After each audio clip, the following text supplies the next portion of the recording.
Hello, कशा आहात सगळ्याजणी? आज आपण आपल्या एका मैत्रिणीला भेटणार आहोत, ज्याची ओळख आपल्या आधीच्या एका एपिसोडमधनं झाली आहे सगळ्यांशी. पण आज तिची एक वेगळी ओळख घेऊन तुमच्यासमोर मी आली आहे.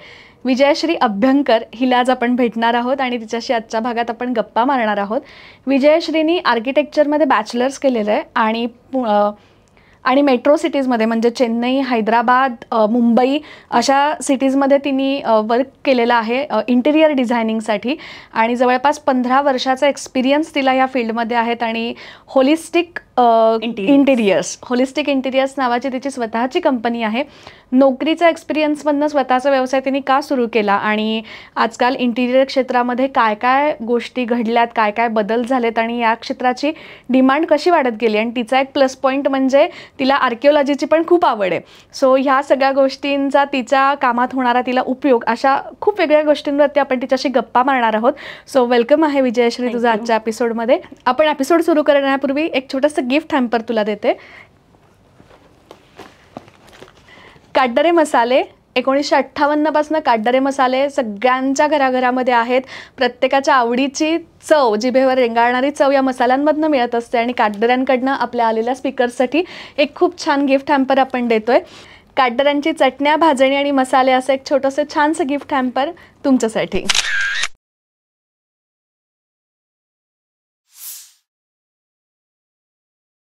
सो वेलकम आहे परत एकदा विजयश्री.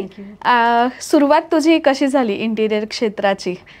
तो एक खूप छान किस्सा आहे. ॲक्च्युली माझं शिक्षण बॅचलर ऑफ आर्किटेक्चरमध्ये झालं. म्हणजे शिक्षण सगळं आर्किटेक्चरच्या दृष्टीनं झालं आणि मग नंतर जॉब करायला सुरुवात झाली. तर मुंबई आणि नागपूरमध्ये मी जॉब केला. परंतु लग्नानंतर मी गेले चेन्नईला आणि आमच्या फील्डमध्ये आम्हाला वेगवेगळ्या लोकांशी इंटरॅक्ट करायला लागतं. जसं की क्लायंट तर आहेच, त्याच्याशिवाय व्हेंडर्स आहेत आणि लेबर लोक आहेत. आता चेन्नईत माझा प्रॉब्लेम झाला की मला तमिळ येत नव्हतं किंवा अगदीच काम चलावू येत होतं. आणि जेव्हा मी माझ्या बॉसनं म्हटलं की मला प्रोजेक्ट हँडल करायचे कम्प्लीट आणि मला फक्त ऑफिस जॉब तुम्ही देताय, असं नका करू. तर सर बोलले की मग तुला लँग्वेज शिकावी लागेल किंवा मग तुला इंटिरियरचं प्रोजेक्ट देतो ज्याच्यामध्ये राजस्थानी आणि UPचे लोक असतात, त्यांच्याबरोबर तू बोलू शकशील आणि व्हेंडर्स आणि क्लायंट्स बरोबर इंग्लिशमध्ये बोलू शकशील. सो दॅट्स हाऊ मी इंटिरियरचं प्रोजेक्ट हँडल करायला घेतलं. आणि मला कळलं की मला त्यातच जास्त इंटरेस्ट आहे. कारण की N number of materials available असतात, एन नंबर ऑफ पॉसिबिलिटीज डिझायनिंगमध्ये स्कोप असतो आणि अगदी छोट्या छोट्या गोष्टी क्लायंटना सुद्धा ज्यात इंटरेस्ट असतो की माझं घर कसं दिसेल, माझं किचन कसं दिसेल, अशामुळं. तर त्या प्रत्येक छोट्या छोट्या डिटेलिंग करताना जी मजा येत होती त्यामुळं मला कळलं की माझा सुद्धा ह्यातच जास्त इंटरेस्ट आहे आणि मी ठरवलं की यावर फोकस करायचं. पण मग याच्या आधी तू म्हणजे नोकरीसुद्धा केलीस, जसं तुझ्या आत्ता बोलण्यात आलं. आणि मग नोकरी करता करता आता बिझनेसवरती आपण शिफ्ट व्हावं असं तुला कधी वाटलं आणि तू स्वतःचा व्यवसाय सुरू करण्याचा निर्णय का घेतलास? ओके, ॲक्च्युली नोकरी तर करायलाच म्हणजे करणं जरुरीच होतं. कारण की आपण जेव्हा कॉलेजमध्ये असतो, कॉलेज आणि ॲक्च्युअल प्रॅक्टिकल लाईफ ह्याच्यामध्ये भरपूर फरक डिफरन्स आहे. ते कॉलेजमध्ये आपल्याला जे शिकवलं जातं त्याच्यापेक्षा प्रॅक्टिकल लाईफमध्ये तुम्हाला वेगवेगळ्या लोकांशी पण इंटरॅक्ट करायचं. इथे थेरॉटिकल होतं आणि हे आपण प्रॅक्टिकल वर्क करतो. पुन्हा साईटवर कशा प्रकारचे प्रॉब्लेम्स येऊ शकतात, त्यांना कसं हँडल करायला लागतं, कधी काही जुगाड पण करायला लागतं. या सगळ्या गोष्टी जॉब केल्याशिवाय समजत नाहीत. आणि फक्त कॉलेजमध्ये आम्हाला ड्रॉइंग कशी बनवायची, कॉस्टिंग कसं करायचं हे शिकवलं जातं. परंतु प्रोजेक्ट जेव्हा येतं त्यावेळी प्रोजेक्ट मॅनेजमेंट हा भाग पण मोठा असतो. त्याच्यामध्ये तुम्हाला लेबर, व्हेंडर या सगळ्यांशी डील करायचं असतं, त्यांना मॅनेज करायचं असतं. आणि हे सगळं फक्त जॉबमध्ये शिकता येतं. म्हणून जॉबला काही अल्टरनेटिव्ह नाही, जॉब करणं भाग आहे. खरं आहे. हे जसं लक्षात आलं तसं मी चेन्नईला होते तेव्हा जॉब केला, हैदराबादला आम्ही होतो त्यावेळीही मी जॉब केला. म्हणजे लग्नानंतर मला चेन्नईला जावं लागलं, तिथे जॉब करायला लागला. कारण आमचं काही हे नव्हतं की इथे आम्ही किती वर्ष असणार आहे, कधीही आम्ही शिफ्ट होऊ शकत होतो. मग हैदराबादला शिफ्ट झालो, तिथेही सेम प्रॉब्लेम होता. So I had to work. तिथून पुण्यात आल्यानंतर मग इथल्या सगळ्या गोष्टी माहिती होणं, इथलं मार्केट माहिती होणं, लोकांना आपल्या कामाची माहिती होणं हे जरुरी असतं. म्हणून इथे पण जॉब केला. आणि इथं जसं आम्ही सेटल व्हायचं ठरवलं तेव्हा मात्र मी विचार केला की आता आपण आपलं स्वतःचा बिझनेस स्टार्ट करू. कारण आमचं फील्ड हे क्रिएटिव्ह फील्ड आहे आणि कुठल्याही क्रिएटिव्हिटीचा आनंद तेव्हाच मिळतो जेव्हा तुम्ही जे काही डिझाईन केले ते ॲक्च्युअल साईटवर कसं बनतंय हे बघणं. आणि त्यामुळं अल्टिमेट ड्रीम असतं प्रत्येक क्रिएटिव्ह पर्सनचं, मग तो आर्टिस्ट असो, आर्किटेक्ट असो, फॅशन डिझायनर असो, की आपलं स्वतःचा बिझनेस सुरू करायचा. तेव्हा हा जेव्हा तू सुरुवात म्हणजे डिसिजन घेतलास की आता करायचं आहे, तर तेव्हा तुझी एक मानसिकता कशी होती? कारण एकदम आपण म्हणतो ना ती मोठी उडी असते की त्याला सगळंच फंडिंग असतं, आणि जसं तू आता म्हणलीस की तुमच्या व्यवसायात तर त्याला एन नंबर ऑफ गोष्टी आहेत. मग ते मटेरियल कुठनं मागवायचं, त्याचं डिझायनिंग कसं असेल, ते क्रिएटिव्ह कसं दिसेल, त्याला अजून कुठल्या छान सजावटी करता येतील. मग ह्याची सगळ्याची तुझी मानसिकता कशी तयार केलीस तू स्वतः?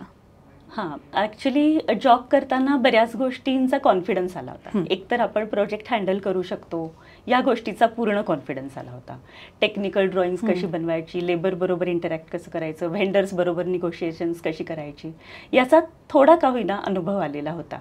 आणि पुण्यात आल्यानंतर मार्केट पण चांगलं माहिती झालं होतं. तर मग काही काळाकरता मी केस स्टडी केला, मार्केट स्टडी केला, आणि त्याच्यानंतर आपल्याला कुठल्या प्रकारचे क्लायंट आपल्याकडे येऊ शकतात याचा पण विचार केला.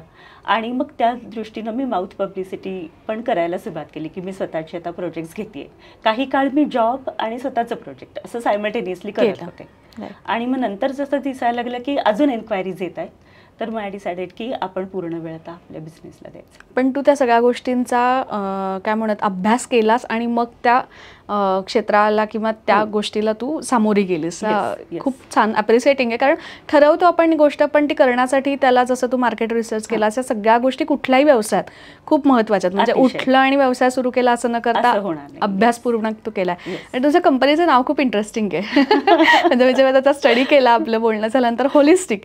सो एक त्याच्यावरनं माझा असा अंदाज आला की तुमचं एक संपूर्ण ड्रीम पूर्ण होल, तुमचं जे घर आहे, तुमचं फार्म हाऊस आहे, किंवा नवीन तुम्ही वास्तू घेतली त्याचं इंटिरियर असेल, किंवा तुम्ही राहताय त्या एक्झिस्टिंग घराचं इंटिरियर, या सगळ्याशी त्याचं काय कनेक्शन आहे?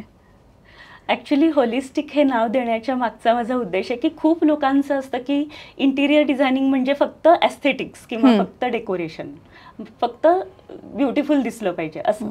परंतु तसं नाही आहे. आमच्या फील्डमध्ये स्पेस मॅनेजमेंटला, स्पेस प्लॅनिंगला खूप महत्त्व आहे. आणि जेव्हा तुमची स्पेस ही डिक्लटर होणं म्हणजे ऑर्गनाइज्ड असणं हे खूप जरुरी आहे, तेव्हाच ती गोष्ट तुमच्याबरोबर तुम्ही तिथे फोकसनं, कॉन्सन्ट्रेशननं काम करू शकता किंवा पीसफुली राहू शकता, एन्जॉय करू शकता तुमचं सराउंडिंग. तर यासाठी स्पेस मॅनेजमेंट हा जो भाग आहे तो, त्याच्यानंतर नुसतं स्पेस मॅनेज करून चालणार नाही किंवा नुसतं स्टोरेज असून चालणार नाही, तर ती लुकवाईज सुद्धा ती गोष्ट सुंदर असली पाहिजे. हाच एक महत्त्वाचा भाग आहे तो ॲस्थेटिक्स. आणि तिसरी गोष्ट की ॲस्थेटिक आहे, फंक्शनल आहे, परंतु तिथं राहणारी जी व्यक्ती आहे त्या व्यक्तीला तिथली ती गोष्ट काहीतरी आवडत नाही आहे किंवा त्या व्यक्तीच्या एक्सपेक्टेशनला ती मॅच होत नाही आहे, असं पण चालणार नाही. तर त्यामुळं ज्या व्यक्तीची ती वास्तू आहे त्या व्यक्तीच्या हार्मनीमध्ये ती असली पाहिजे. म्हणजे त्या व्यक्तीच्या सुद्धा काही अपेक्षा असतात की मला हे कलर आवडतात, मला या प्रकारची टेक्स्चर्स आवडतात, अशा प्रकारचा लाईट आवडतो, अशा त्या व्यक्तीच्या पण काही एक्सपेक्टेशन्स असतात, त्याला सुद्धा मॅच करणारी ती गोष्ट असली पाहिजे. म्हणून होलिस्टिक म्हणजे या सगळ्या गोष्टींनी पूर्णत्व देणारी अशी, म्हणून ते होलिस्टिक. म्हणजे फक्त तू म्हणली तसं शोभिवंत वस्तू नाही, तर तुमचा सगळ्या बाजूचा अँगलचा विचार करून तुम्ही ते इंटिरियर करता. तू आता अजून एक आहे होलिस्टिकचा अर्थ, अजून एक हे तर झालं स्पेस मॅनेजमेंट, स्पेस किती ब्युटिफुल आहे हा स्पेसशी रिलेटेड. तिसरा अजून एक भाग येतो जेव्हा इंटिरियर डिझायनिंग आम्ही करतो, त्यामध्ये लोकांचं असतं बजेट, राईट, दुसरं असतं टाईमलाईन, आणि तिसरं असतं आउटपुट, म्हणजे जे मला एक्सपेक्टेशन आहे ते मला मिळालं पाहिजे. या तिन्ही गोष्टीचा सुद्धा आम्हाला संगम साधावा लागतो, ते इक्वेशन मॅच करावं लागतं. त्या दृष्टीनं आम्ही सर्व्हिसेस देतो, म्हणून होलिस्टिक. क्या बात आहे, मस्त आहे. म्हणजे कन्सेप्टनुसार तू विचार करून नाव पण एकदम खूप छान सुचवलं, होलिस्टिक. होलिस्टिक इंटिरियर, मस्त मस्त. तू आता फील्ड म्हणजे तुझा आधीचा जॉबचा पण एक्सपिरियन्स आहे, तू मेट्रो सिटीजमध्ये पण काम केलंयस वेगवेगळ्या, तर इंटिरियर डिझायनिंग ह्या एकंदरीत सगळ्या गोष्टींबद्दल आता खूप जागरूकता आली असं वाटतं गेल्या काही वर्षांमध्ये. म्हणजे आधी इतकं नव्हतं किंवा त्याच्याबद्दल. किंवा आता स्पेस मॅनेजमेंट तू म्हणली की जागा छोटी असली तरी तिथे तुम्ही प्रॉपर त्याचं डिझायनिंग करून लेआउटिंग करून तुम्ही ती स्पेस मोठी दाखवू शकता, करू शकता. असे अनेक डिटेलिंग पार्ट आता तुला जास्त माहिती असतील. तर हा जो बदललेला दृष्टिकोन आहे सगळ्यांचा तो काय, त्याच्याबद्दल तुला काय वाटतं की कसा लोकांचा एक सगळा प्रवाह बदलत चाललाय इंटिरियरबद्दल? हो, मागच्या 10-15 वर्षामध्ये हा बदल खूप जाणवतोय आता. कारण की आधी काय होतं की घर घेतलं की मग आता कार्पेंटरला बोलवा, फर्निचर करून घ्या आणि झालं सगळं, असा भाग होता. परंतु मागच्या 10-15 वर्षामध्ये बघशील तर टेक्नॉलॉजिकली ॲडव्हान्समेंट पण खूप आली आहे, प्रचंड. त्याच्यानंतर दुसरी गोष्ट जी स्टॉक मार्केट किंवा बाहेर जी उलथापालथ झाली त्याच्यामुळं फ्लॅट्सचे आकार जे आहेत ते कॉम्पॅक्ट होत आलेत. आयदर कॉम्पॅक्ट आहेत किंवा खूप मोठे लक्झरियस आहेत. हा दुसरा भाग. आणि तिसरा भाग, मार्केटमध्ये गेलीस तर n number of options available आहेत. या 3 गोष्टी आहेत. याच्यामुळं काय झालं की आता कार्पेंटरला एखादं पिक्चर दाखवायचं आणि असं बनवून दे हे सांगायचं आणि मार्केटमध्ये जाऊन कुठली गोष्ट सिलेक्ट करायची याच्यामध्ये भयंकर कन्फ्युजन होतं. इतकं सिम्पल राहिलेलं नाही. जितका जेवढा चॉईस तितके ऑप्शन्स आणि व्हरायटी. आणि त्यातलं मेन म्हणजे तुम्ही डिटेलमधला त्याचं तुम्हाला नॉलेज असल्यामुळे तुम्हाला काय चांगलं काय वाईट हे कळतं. आता आमच्यासारख्यांना सामान्य विचारलं तर फक्त डोळ्याला छान दिसतंय असा तो एक भाग पडतो. त्यामुळे लोकांच्यात अवेअरनेस पण खूप आलाय की आपल्याला ह्या सगळ्या गोष्टी करण्यासाठी एक्सपर्टची गरज आहे. एक्झॅक्टली. जसं तू आता म्हणालीस की मला आवडते म्हणून ते माझ्या घरात चांगलं दिसेलच असं नाही. आणि मग जी काही मिस्टेक होईल ती कॉस्टली मिस्टेक असेल, कारण या सगळ्यामध्ये हजारोनी पैसे खर्च होतात. त्यामुळं हा अवेअरनेस खूप वाढला आहे. दुसरं असं की फ्लॅट्सचे आकार इतके कॉम्पॅक्ट झाले, त्यामुळं माझ्या सगळ्या रिक्वायरमेंट्स तिथं फिट होणार का, की मुलांची शिक्षणाच्या दृष्टीनं त्यांच्याकडे स्टोरेज आहे का, बुक्सचं टॉईजचं स्टोरेज आहे का, किंवा माझ्या घरामध्ये सिनियर सिटीजन्स आहेत तर त्यांच्या दृष्टीनं सोयी सगळ्या आहेत का. या सगळ्या गोष्टींचा विचार करायला लागल्यानंतर लोकांना असं वाटायला लागलं की मला कळत नाही आहे कुठं काय ठेवायचं, so better to go for expert advice. Right. तिसरं असं झालं की खूप जास्ती इंटरनेट आणि एक्सपोजर असल्यामुळं आपण जेव्हा बाकीच्यांची घरं टी व्हीवर बघतो किंवा सिरियल्समधून दिसतात किंवा दुसरे हॉलिवूडचे पिक्चर्स असतात त्याच्यामध्ये दिसतात, त्यावेळी असं वाटायला लागतं की असं काहीतरी माझं घर पाहिजे. आणि ह्या गोष्टी तुम्हा मार्केटमध्ये गेलात तर नक्की मी पाहिलेली गोष्ट हीच आहे का, किंवा मला हे पाहिजे फोटो दाखवून कसं मागायचं हे कळत नाही. म्हणून तिथं पण त्यांना एक्सपर्ट ॲडवाईसची गरज लागते. सो हा अवेअरनेस त्यामुळं खूप वाढलेला आहे. आणि खूप छान प्लॅटफॉर्म इंटेरियर डिझायनिंगला किंवा इंटेरियर डेकोरेटिंगला आपण म्हणत आलं. कारण नवीन घर घेतलं किंवा एक्झिस्टिंग असलं तरी आजकाल तो झाला आहे ना की नाही आपल्याकडे पाहुणे आल्यानंतर किंवा स्वतःला सुद्धा एक आपण थकून बागून घरात गेल्यानंतर एक जो फ्रेशनेस आणि जे एक समाधान मिळालं पाहिजे ते ह्या सगळ्या गोष्टींमधनं तुम्ही देत असता लोकांना. तू हे काम करत असताना एक आत्ता तुझ्या बोलण्यातनं जो मुद्दा आला की एक्सपेन्सिव्ह गोष्टी, तर बऱ्याच वेळेला ना इंटेरियर डिझायनिंगच्या बाबतीत हा मुद्दा येतो की हे खूप महाग असतं किंवा हे फार तोडफोड करायला लावतात आणि त्याचा खूप खर्च येतो. आणि दिलेला जसं तुझं मगाशी होतं होलिस्टिकचा अर्थ सांगताना की टाईम लिमिटमध्ये ते केलं जात नाही किंवा होत नाही. तर ही बाजू कितपत खरी आहे की हा खर्चिक असतो आणि मग अनेकदा असं होतं ना की जाऊ दे आपली ही छोटीशी स्पेस आहे, काय गरज आहे इथे करायची, मग नको करायला आत्ता नाही नंतर बघू. ह्या गोष्टी किती इम्पॅक्ट करतात सगळ्यावर? हो, एक खूपच मस्त प्रश्न विचारलास हा. कारण की खूप लोकांचा हा विचार असतो की खरंच इंटिरियरची गरज आहे का, कारण की मग मी कार्पेंटरला बोलवून इलेक्ट्रिशियनला बोलवून हे सगळं काम करून घेऊ शकते, किंवा आजकाल पिंटरेस्ट आणि इंस्टाग्रामवर इतके सगळे फोटो येतात ते दाखवून मला पाहिजे ते करून घेता येईल. परंतु हे सगळं करताना प्रॉब्लेम असा होतो की तुम्हाला या सगळ्या गोष्टींमध्ये वेळ द्यावा लागतो. मेनली लेबर लोकांना सगळ्या गोष्टी एक्सप्लेन करत बसा. मार्केटमध्ये गेलात तर तुम्हाला खूप रिसर्च करून त्या गोष्टी शोधा आणि मग हे सगळं झाल्यानंतर एका कन्फ्युज्ड माइंडसेटमध्ये तुम्ही ते घरी करून घेणार आणि ते चांगलं नाही दिसलं तर काय, हा जो प्रश्न आहे. याच्यापेक्षा इंटिरियर डिझायनिंग हे महाग असतं, ह्याच्यापेक्षा दुसरा एक अँगल आहे की आम्ही तुमचा वेळ वाचवतो. की तुम्हाला काय पाहिजे, तुमच्या रिक्वायरमेंट्स काय आहे, तुमच्या घरामध्ये काय काय स्टोरेजची नीड आहे, तर सिनियर सिटीजन्स आहेत का, मुलं वाढत्या वयाची आहेत का, हे सगळं बघून त्याप्रमाणे काही गोष्टी क्लायंट सांगताना ज्या गोष्टी मिस करतात त्यासुद्धा आम्ही आमच्या लेआउटमध्ये अरेंज करत असतो. प्रॉपर ड्रॉइंग बनवत असतो, त्याच्यामध्ये वेगवेगळे ऑप्शन्स तुम्हाला दाखवत असतो, एक्सप्लेन करत असतो तुम्हाला म्हणजे क्लायंटला. आणि त्यामुळं त्यांना काय पाहिजे ह्या गोष्टीची क्लॅरिटी त्यांना सुद्धा हळूहळू आमच्याबरोबर डिस्कशनमुळे येते. हे सगळं झाल्यानंतर मार्केटमध्ये कुठं काय चांगलं मिळतं, कुठले व्हेंडर ट्रस्टवरती आहेत, स्किल्ड लेबर कसे अवेलेबल होतील, या सगळ्याचे आमच्याकडं लोक अवेलेबल असतात. तिथे आम्ही तुम्हाला घेऊन जाऊ शकतो. याच्यामुळे तुमचा वेळ वाचतो, कन्फ्युजन कमी होतं. लेबरला देण्याची टेक्निकल ड्रॉइंग्स आम्ही बनवत असतो, त्यामुळे लेबरला सुद्धा नक्की काय हवं आहे, कुठल्या प्रकारची ड्रॉइंग दिल्यानंतर साईटवर काम कसं होणार आहे हे कळतं आणि त्यामुळे त्यांचं काम सुद्धा स्पीडमध्ये होतं. सो इनिशियली असं वाटू शकतं की आपल्याला डिझायनरचे पैसे द्यायचे, चार्जेस द्यायचे कन्सल्टन्सीचे, किंवा लेबरला ही फक्त डिझाईन ड्रॉइंग करण्यामध्ये वेळ घालवते पहिले 15 दिवस 20 दिवस आणि त्याच्यानंतर साईटवर काम सुरू होतं आहे. परंतु अल्टिमेटली एंड प्रॉडक्ट बघता तुम्हाला जे प्रॉडक्ट मिळणार आहे, जी क्लॅरिटी येणार आहे, ह्याच्यामध्ये तुमचा टाईम आणि पैसा हा दोन्ही वाचणार आहे. आणि तुम्हाला जे प्रॉडक्ट मिळणार आहे ते तुम्हाला पाहिजे तसं मिळणार आहे ह्याची गॅरंटी पण आहे. एक ट्रस्ट फॅक्टर पण त्याच्यामध्ये निर्माण होतो ना. सो खूप छान एक्सप्लेन केलंस. म्हणजे आज आपल्या सगळ्या लोकांच्या मनात असलेली एक शंका दूर होईल की हे एक्सपेन्सिव्ह नाही आहे, आणि असलं तरी सुद्धा त्याच्या मागे अनेक प्रोसेस आहेत किंवा त्याच्या मागे अभ्यास आहे आणि तुमच्या आवडीसाठी ते आहे, किंवा तुम्हाला जे काय सुटेबल आहे, चांगलं आहे, तेच तुम्हाला त्यांच्याकडनं प्रोव्हाइड केलं जातं. राईट. आता तुझा 300+ क्लायंट्सचा एक्सपिरियन्स आहे, एवढा वर्ष तू काम करतेस या फील्डमध्ये, तर कुठला असा एखादा प्रसंग आहे का किंवा किस्सा जो तुझ्या खूप आठवणीत राहिला एखादं काम करताना आणि आजही तुला तो असं आठवतो, असं कुठली एखादी घडलेली घटना आहे? हां, बऱ्याच आहेत ॲक्च्युली, पण एक मात्र मला सांगायला आवडेल की मी जेव्हा चेन्नईला होते तर बँकेच्या पॅनेलवर जेव्हा तुम्हाला असं, तेव्हा तुम्ही ॲज अ कन्सल्टंट असता फक्त, बाकी कॉन्ट्रॅक्टर्स ते लोक सिलेक्ट करतात.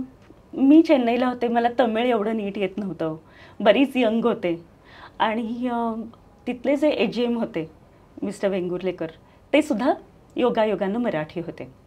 तर एका ब्रँचचं काम करायला माझ्याकडे आलं. नीलांगराई नावाची एक ब्रँच होती त्या एरियातली, त्याचं. आणि तिथले जे मॅनेजर होते गौतमन म्हणून, तर त्यांना नेहमी असं वाटायचं की हां, हे AGM साहेब मराठी आहेत आणि ही कोणीतरी नवीन मुलगी मराठी आहे म्हणून हिला काम दिलंय, हिला काही येतच नसणार, असं त्यांना स्वतःच ग्रह असं त्यांचा एक ग्रह होता की जो त्यांच्या बॉडी लँग्वेजवरनं आम्हाला कळत होता की मीटिंगला गेल्यानंतर लेट करायचा किंवा काही डिझाईन ऑप्शन दाखवले की मग त्याच्यावर हां सिनियर से पूछ लो वगैरे असं म्हणायचे. सो ते लक्षात आलं. परंतु आय वेंट अहेड आणि मग जसं जसं काम यायला लागलं, कारण ती वर्किंग ब्रँच होती, तर Saturday Sunday most of the काम चालायचं किंवा रात्री चालायचं.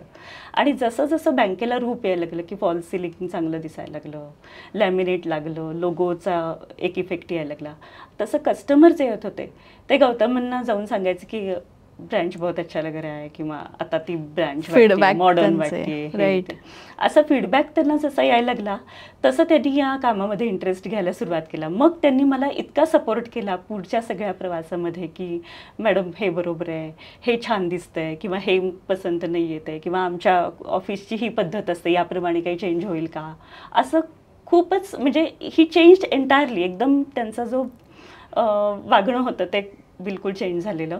आणि त्यांना लक्षात आलं की फक्त एक मराठी मुलगी म्हणून कोणीतरी हिला आणलेलं नाहीये, तर एक्सपिरियन्स व्यवस्थित करते. पण हा फीडबॅक जेव्हा मिळत असेल क्लायंटकडनं कुठलाही, म्हणजे आता हे मोठं होतं किंवा घराचं एखादं असू दे, पण ते कम्प्लीट झाल्यानंतर त्या क्लायंटच्या चेहऱ्यावरती जे एक समाधान किंवा एक जो काय आनंद म्हणूयात आपण जो बघायला मिळतो, त्यांनी खूप समाधान वाटत असेल ना, की आपण एक त्यांचं ड्रीम हाऊस म्हणूयात थोडक्यात, की त्यांच्या स्वप्नातलं घर जसं होतं तसं आपण त्यांना बनवून दिलं. Yes yes, absolutely. कारण की आमचं क्रिएटिव्ह फील्ड आहे जसं मी म्हटलं, आणि कधी कधी क्लायंटला असतं की त्यांच्या डोक्यात जे नसतं ते सुद्धा आम्ही त्यांना ॲड ऑन करून देतो, त्या सोयी आम्ही त्यांना मिळवून देतो. काही ठिकाणी त्यांचे पैसे पण आम्ही वाचवलेले असतात, सांगून की यापेक्षा तुम्ही हा अल्टरनेटिव्ह सिलेक्ट करा. आणि मग जेव्हा फायनल प्रॉडक्ट तयार होतं आणि त्यांना दिसतंय की सगळे लोक येतात म्हणतात, अरे इतना स्पेशस है, कितना स्पेशस लग रहा है, म्हणजे एवढं फर्निचर करून सुद्धा कलर स्कीममुळं त्यांना ते सुदिंग दिसतं, लाईट इफेक्टमुळं त्यांना वेगवेगळा फील घेता येतो. म्हणजे लाईट म्हणजे फक्त इल्युमिनेशन नसतं आमच्या फील्डमध्ये, लाईट म्हणजे मूड क्रिएशन असतं. तर त्यामुळे त्याचाही त्यांना आनंद घेता येतो. त्यावेळी ते भरभरून फीडबॅक देतात की आमचं घर आम्हाला घरासारखं वाटतंय, अगदी हॉटेलमधल्यासारखं नाही वाटत आहे. तेही असतं लोकांना, हॉटेलमधल्यासारखं नको, घर वाटायला पाहिजे. आणि जे कोणी येत आहेत ते म्हणतात कलर्स खूप छान आहे, स्पेशियस दिसते, हाईट वाटते. तर हे तुम्ही कसं पॉसिबल झालं, असं पण खूप लोक म्हणतात. छान वाटतं त्यावेळी. एक आपण केलेल्या कष्टाचं आणि कामाचं एक सार्थक झाल्यासारखं त्याच्यामध्ये समाधान वाटतं. कोणकोणत्या सर्व्हिसेस तुम्ही होलिस्टिक मार्फत प्रोव्हाइड करता कस्टमर्सना? हो, ॲक्च्युली इंटिरियरशी रिलेटेड सगळ्या, म्हणजे डिझायनिंग. त्याच्यानंतर आम्ही डिझायनिंगमध्ये फक्त डिझायनिंग नसतं, इंटिरियर लेआउट, जसं मी मगाशी म्हटलं की स्पेस प्लॅनिंग, त्याचे सगळे पॉसिबल ऑप्शन्स त्यांच्याकडे जे पॉसिबल आहेत ते आम्ही त्यांना प्रोव्हाइड करतो. एकदा का लेआउट फ्रीज झाला की त्याच्यानंतर आम्ही त्यांना 3Ds देतो की तुमचं घर कसं दिसणार आहे, तुमची लिव्हिंग रूम कशी दिसणार आहे, ह्याचे 3Ds बनवले जातात. कारण त्याशिवाय त्यांना लक्षात येत नाही ना कसं दिसणार आहे. त्याच्यावर त्यांचा फीडबॅक घेऊन चेंजेस होतात. मग आम्ही त्यांना मार्केटमध्ये घेऊन जातो फिनिशेस सिलेक्शनसाठी. तिथं गेल्यानंतर जे काही सिलेक्शन होईल त्याप्रमाणे आम्ही त्यांना कॉस्टिंगचा अंदाज देतो की हे जे सिलेक्शन केलेलं आहे ते आणि लेबर यांचं सगळं मिळून तुमचा खर्च किती जाईल. त्यामुळे त्यांची तेवढी तयारी झालेली असते की आपल्याला एवढा खर्च येणार आहे. आणि मग किती आपल्याला ती सगळं काम पेपरवर पूर्ण झाल्यानंतर मग आम्ही साईटवर काम सुरू करतो. ओके, हां, म्हणजे ते फायनलाइज करून झाल्यानंतर. आणि साईटवर जेव्हा काम सुरू होतं त्यावेळी साईट सुपरव्हिजन असते. म्हणजे आम्ही जी टेक्निकल ड्रॉइंग्स त्यांनी फायनल केलेल्या 3Dsवरनं टेक्निकल ड्रॉइंग बनवायला लागतात. फॉल सिलिंगची, कार्पेंट्रीची, इलेक्ट्रिकल लेआउट्स असतात. हे सगळं त्यांना लेबर लोकांना आम्हाला द्यायला लागतं साईटवर. आणि ते बरोबर काम करतायत की नाही किंवा आपल्या एक्सपेक्टेशनप्रमाणे साईटवर काम होतं आहे की नाही हे बघण्यासाठी आमच्या व्हिजिट्स असतात. हे झाल्यानंतर लेबरचं बिल तयार होतं. ते बिल बरोबर आहे की नाही ते चेक करणं सुद्धा आमचं काम आहे की एजन्सीनं तुम्हाला जे बिल पाठवलेलं आहे ते बिल बरोबर आहे की नाही, त्यांनी तेवढं काम केलेलं आहे की नाही, कामाची क्वालिटी मेंटेन झाली आहे की नाही. आणि मग क्लायंट कॅन पे डायरेक्टली. आमचं असं असतं की आम्ही फक्त कन्सल्टन्सी देतो आणि डायरेक्ट लेबर आणि कस्टमर्स हे त्यांचं पेमेंटचं काम करतात. तिथे त्यांना निगोशिएट करण्याचा पण चॉईस असतो आम्ही दिलेल्या लेबर बरोबर, किंवा ते त्यांचे सुद्धा लोक आणू शकतात. ओके ओके, जर ट्रस्टेड तो फ्रीडम तुम्ही त्याच्यात ठेवलेला आहे. येस. ओके. आणि तू कुठल्या टाईपमध्ये काम केलंयस? म्हणजे आपण म्हणूयात की घर आहे किंवा ऑफिसेस आहेत, असे कुठले तू आत्तापर्यंत गोष्टी छान छान रिनोव्हेट केल्यास आणि छान डिझायनिंग त्याच्यामध्ये दिलेस? हो, खूप जास्ती बघितलं तर रेसिडेन्शियल जास्ती आहेत, परंतु बँक, ऑफिसेस हे पण केले कमर्शियल. आणि मागच्याच वर्षी आम्ही एक रिसॉर्टचं पण काम केलं. क्या बात आहे, म्हणजे होल रिसॉर्ट पूर्ण? Yes, complete resort. क्या बात आहे, ग्रेट, गुड. म्हणजे एक स्टेप बाय स्टेप सगळ्याच गोष्टी वास्ट होत जातात. तुझ्या त्या कामाची ती पोचपावती तुला मिळत जाते. व्यवसाय करत असताना असं कुठला एखादा पॉईंट आला का तुला की खूप अडचण आली आणि त्याच्यावरती तू ओव्हरकम कसं केलंस किंवा त्यातनं बाहेर कशी पडलीस, असा काही किस्सा घडला एखादा? अडचणी प्रत्येक साईटमधून आम्ही काहीतरी नवीन शिकत असतो. जसं की इनिशियल डेजला मला कळलं की आपण प्रत्येक येणारी साईट घेत गेली, कारण त्यावेळी काम हवं होतं. तर तसं करता कामा नये. आपण एखाद्या गोष्टीला नाही म्हणायला पण शिकलं पाहिजे.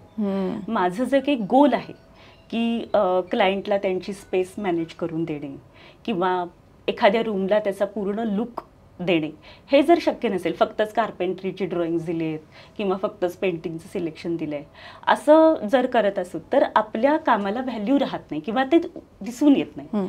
असं जेव्हा असेल त्यावेळी स्पष्टपणे त्या कामाला नाही म्हणणं, ही गोष्ट त्यावेळी सुरुवातीला समजायची नाही, पण जसं अनुभव येत गेले तसं समजत गेलं. त्याच्यानंतर आम्ही कुठल्या प्रकारच्या सर्व्हिसेस देतो, जसं आता तू विचारलंस, ह्या सर्व्हिसेस प्रॉपरली अपॉइंटमेंट लेटरमध्ये लिस्ट आउट करणं, आमच्या सर्व्हिसेसचे काय चार्जेस असतील, कुठल्या स्टेजला इन्स्टॉलमेंट असतील किंवा काय इन्क्लूड नाही आहे, याची सगळ्याची एक टर्म्स अँड कंडिशन्स तयार करून ठेवणं आणि ते क्लायंटला देणं, हे सुद्धा मी काही अनुभवानंतर शिकले म्हणजे त्याच्यामध्ये कधी असं झालं की काही वेळा शेवटचे इन्स्टॉलमेंटचे पैसे क्लायंटनी दिले नाही, किंवा काही गोष्टी अझ्युम केल्या गेल्या की हे काम पण तू करणार आहेस, ते काम पण तू करणार आहेस, पण ॲक्च्युली तसं नव्हतं. सो ह्या गोष्टीमधून आम्हाला शिकायला, सो प्रत्येक साईटवर काहीतरी नवीन शिकता येतं. आणि काय म्हणतात, डे इन डे आउटमध्ये तुमचा डायरेक्ट कस्टमरशी कॉन्टॅक्ट आहे म्हणजे, आणि जितके एन नंबर्स ऑफ कस्टमर आहेत तितक्या त्यांच्या एन नंबर ऑफ डिमांड्स आहेत. आणि घरात जसं म्हणतो की 4 व्यक्ती आहेत, पण 4 व्यक्तींची 4 मतं वेगळी आहेत.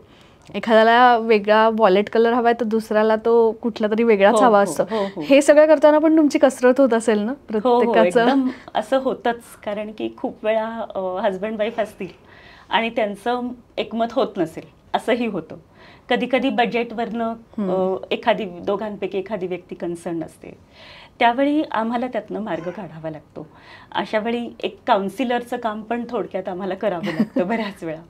आणि मुलांचं सुद्धा, आजकाल मुलांचं सुद्धा असतं, खास करून मुली असतील तर, की मला रूममध्ये शूज ठेवण्यासाठी कॅबिनेट पाहिजे, मला ड्रेसिंग युनिट पाहिजे, असं भरपूर डिमांड्स असतात. आणि त्यावेळी त्या सगळ्या, अगदी ती छोटी आहे म्हणून इग्नोर करून चालत नाही, सगळ्यांना सॅटिस्फाय होईल असं सोल्युशन देणं भाग असतं. म्हटलं तर टास्क अवघड जॉब आहे, कारण प्रत्येकाची मनं राखत काम करून त्यातनं आउटपुट छान देणं हा एक खूप मेंटली स्टेबल राहून करण्याचा जॉब आहे असं वाटतं. अगदी येस. कारण त्यामुळं आम्हाला मटेरियल फिनिशेस आपण काय वापरतोय, त्याच्यात काय करता येईल. आजकाल फ्लेक्झिबल फर्निचर पण भरपूर आले जे कन्व्हर्ट होतं, म्हणजे एखादं लिफ्टअप टेबल आहे, फोल्डेबल टेबल आहे, किंवा रोटेटिंग शू रॅक आहे, अशा गोष्टी पण आजकाल खूप आल्यात मार्केटमध्ये. डिमांड खूप म्हणजे वाढत चालली, आणि खूप इनोव्हेटिव्ह गोष्टी, जसं पहिला आपण म्हणला की काळानुसार खूप इनोव्हेटिव्ह गोष्टी त्याच्यामध्ये येत जात आहेत. आता आपण जसं स्टार्टिंगला मी उल्लेख केला की तुला आर्किओलॉजीची पण खूप आवड आहे, आणि ती तुझी पॅशन एक दिसते. तू जो 64 योगिनींचा एक एपिसोड आपल्यासोबत शेअर केलास आपल्या चॅनलवर, तर ते करत असताना तुझं हा व्यवसाय, या दोन्हीचा तुला उपयोग कसा होतो, किंवा तू कसं करून घेतेस? आवड जपता जपता व्यवसाय पण दोन्ही गोष्टी. हो, आवड म्हणजे मला हिस्ट्री हा भाग पहिल्यापासून आवडतच होता, आणि हिस्ट्री ऑफ आर्किटेक्चर माझा सगळ्यात फेवरेट सब्जेक्ट होता कॉलेजमध्ये असताना सुद्धा. त्यामुळं वेगवेगळ्या पॅलेसेस व्हिजिट करणं, किंवा हिस्टॉरिकल जागा, रुईन्स, जेवढे जास्ती रुईन्स तेवढं मला असं वाटतं ती जागा आपल्याला काहीतरी स्टोरी सांगते, इतिहास सांगते. सो मला त्या गोष्टी खूप आवडतात त्यासाठी, आणि आवड असली की वेळ आपण काढतोच. सो जेव्हा आपण वेळ मिळेल त्यावेळी कुठंतरी व्हिजिट करून येणं. आता तू म्हटलीस तसं याचा उपयोग कसा होतो, तर एक एक्झाम्पल देते की राजस्थान माझी फेवरेट प्लेस आहे आपल्या भारतामध्ये. तर तिथं त्यांनी ते जाली नावाचा एक प्रकार खूप यूज केला आहे सगळ्या पॅलेसेसमध्ये, सो दॅट त्या राण्या ज्या होत्या त्यांना बाहेरच्या लोकांनी बघू नये, परंतु त्या राण्यांना बाहेरचं सगळं दिसावं, असं कन्सेप्ट होती. आणि त्यामुळे ते ब्युटिफुल सुद्धा असलं पाहिजे, त्यांचे सगळे पॅलेसेस अतिशय ब्युटिफुल आहेत, अशी त्यांची ती रिक्वायरमेंट होती. तर तो जाली प्रकार मला भयंकर आवडतो, आणि त्याच्यामुळं त्याची जी शॅडो पडते बाहेर ती सुद्धा खूप सुंदर दिसते. तर कुठल्या ना कुठल्या प्रोजेक्टमध्ये आम्ही त्या जालीचा उपयोग केला आहे, कुठंतरी ते शॅडोचा इफेक्ट येण्यासाठी जालीचा उपयोग केला आहे, असं बऱ्याच ठिकाणी इन्स्पिरेशन पण मिळतं. म्हणजे दोन्ही त्याचा उपयोग तुला इथे पण होतो आणि इथला तिथे, असं म्हणजे बघताना ते एक डोक्यामध्ये कॅल्क्युलेशन म्हणूयात तसं चालू असतं. येस, क्या बात आहे. USPच काय सांगशील? मी जर होलिस्टिकचं विचारलं की तुमचे USP पॉईंट काय आहेत, तर काय सांगशील? येस, तसं माझा फोकस जो असतो तो स्पेस प्लॅनिंगवर असतो, की तो माणूस जिथं राहणार आहे, ती व्यक्ती ती स्पेस एक्सपिरियन्स करणार आहे, आणि तो एक्सपिरियन्स हा सुपर्ब असला पाहिजे. त्यामुळे आम्ही स्पेस प्लॅनिंग म्हणजे सुरुवातीचं इंटिरियर लेआउट आम्ही जो बनवतो त्याला खूप महत्त्व आहे, आणि ते आम्ही खूप चांगल्या प्रकारे जागेचा उपयोग करतो. त्या जागेचं पोटेन्शियल समजून घेऊन त्यांच्या म्हणजे जागा ऑर्गनाईज करण्यासाठी स्टोरेज नीड्स सुद्धा आम्ही सॅटिस्फाय करतो. पण एवढं सगळं होऊन सुद्धा जर कितीही छोटी जागा असली तरी त्याचा फील स्पेशस येईल, आणि कितीही मोठी आणि लक्झुरियस जागा असली तरी त्याच्या प्रत्येक गोष्टीचा वापर व्यवस्थित, म्हणजे खूपच मोठीच्या मोठी जागा आहे असं न होता त्याचा व्यवस्थितपणे युटिलाइज झालेलं, अशी ती प्रपोर्शनेट दिसेल, अशा प्रकारेच आमचे डिझाईन्स असतात. एक हॅपी करणं हा तुमचा एक मोठा USP आहे असं Yes. मी म्हणेन. Yes. की कस्टमरच्या डिमांडनुसार त्याला हवं तसं एक छान त्याचा स्वप्नातलं घर करून देणं, बनवून देणं, Yes. इंटिरियर त्याचं करून देणं हा एक होलिस्टिकचा एक खूप मोठा USP असं मला वाटतं. तू जे काही आत्ता एक्सपिरियन्स केलंस आणि खूप छान आहे आणि वेगळं फील्ड आहे, चॅलेंजिंग आहे, रोज नवीन नवीन चॅलेंजेस तुमच्या फील्डमध्ये येतात आणि या सगळ्याला तू ओव्हरकम करून आज इतकी वर्ष सर्व्हिस देतेस आणि इतके छान हॅपी क्लायंट्स आणि हॅपी कस्टमर्स तू केलेस. सो कॉंग्रॅच्युलेशन्स त्यासाठी Thank you. तुला की एक वुमन म्हणून तू खूप छान आणि वेगळ्या पद्धतीने तू या क्षेत्रात काम करतेस आणि खूप खूप थँक्यू की इंटिरियर डिझायनिंगसारखा एक वेगळा विषय तू आज आमच्यासोबत शेअर केलास आणि अनेक त्याच्याबद्दल असलेले मला वाटतं कोणाच्या मनात गैरसमज असतील ते नक्कीच आजच्या या भागामधनं दूर होतील अशी खात्री आहे. Yes. थँक्यू वन्स नक्कीच अगेन होईल. विजयश्री. सो आज आपल्याकडे एक यंग एंटरप्रेनर आली होती विजयश्री अभ्यंकर की जिचा एक खूप छान एक्सपिरियन्स आहे इंटिरियर डिझायनिंगमधला. त्यामुळे तुम्हाला तुमचं राहतं घर जर खूप छान रिनोव्हेट करून घ्यायचं असेल, जागा छोटीशी असेल पण त्याला खूप छान स्पेस देऊन घ्यायची असेल, तुमचं एक फार्म हाऊस असेल, तुमचं काय म्हणूयात आपण, तुम्ही नवीन घर कुठेतरी बुक केलं आहे आणि ते तुम्हाला खूप छान डिझाईन करून घ्यायचं आहे, तर आपली एक हक्काची मैत्रीण आहे की जिचा ह्याच्यामध्ये खूप छान अनुभव आहे, विजयश्री. तिला तुम्ही नक्की कॉन्टॅक्ट करू शकता. आपण तिच्या कामाचे डिटेल्स आणि तिचा कॉन्टॅक्ट नंबर डिस्क्रिप्शनमध्ये देतोय. त्यामुळे काय म्हणतो आपण, घर असावे घरासारखे आणि त्याच्यामध्ये खूप छान आनंद असावा असं जर तुम्हाला करून घ्यायचं असेल आणि स्वप्नातलं घर बनवायचं असेल तर विजयश्री आणि तिची पूर्ण होलिस्टिक टीम तुमच्यासोबत काम करायला तयार आहे. त्यामुळे नक्की विजयश्रीशी कॉन्टॅक्ट करा.